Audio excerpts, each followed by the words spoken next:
Diamond cement লিমিটেডের ২৭ বছর পূর্তিতে চট্টগ্রামে জমকালো আয়োজনে অনুষ্ঠিত হয়েছে হালখাতা উৎসব। শনিবার চট্টগ্রাম ক্লাবে মিলনায়তনে উপলক্ষে নানা আয়োজন। অনুষ্ঠানের উদ্বোধন করেন ডায়মন্ড সিমেন্টের ব্যবস্থাপনা পরিচালক আব্দুল খালেক পারভেজ। ছিলেন ডিএমডি লায়ন এম হাকিম আলী, জিএম আব্দুর রহিম সহ প্রতিষ্ঠানটির ঊর্ধ্বতন কর্মকর্তারা। এ সময় বক্তব্যে তারা বলেন, ডায়মন্ড সিমেন্ট সবসময়ই গুণগত মান বজায় রেখে উৎপাদনে বিশ্বাসী, যা অব্যাহত রাখার মাধ্যমে দেশ ছাড়িয়ে বহির্বিশ্বেও সুনাম অর্জনে প্রতিশ্রুতিবদ্ধ।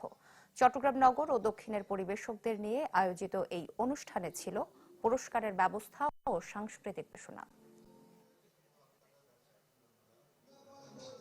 প্রান্তিক লেভেলের যে ব্যবসায়ীরা রয়েছে তারা সুন্দরভাবে নিজেদের হিসাব নিকাশগুলো শেষ করে পুনরায় নতুন উদ্যমে আমরা আবার ব্যবসা শুরু করছি। এই হালখাতার উদ্দেশ্য হচ্ছে ব্যবসায়ী এবং মালিক পক্ষের মধ্যে একটা সুসম্পর্ক গড়ে ওঠে, যে সম্পর্ক কারণে এদের হিসাব কিতাবও মিল থাকে এবং এরাও খুশি এবং আমরাও খুশি। আমাদের কোয়ালিটি দিয়ে আমরা কোনোদিন কম্প্রোমাইজ করি না। আমরা মাল কিনি, আমাদের নিজের হাতে আমরা মাল কিনি, মাল র মেটেরিয়ালস দেখে কিনি। যেমন কোনো আমরা রেট ভালো রাখি কেন? কোয়ালিটি মাল দিই।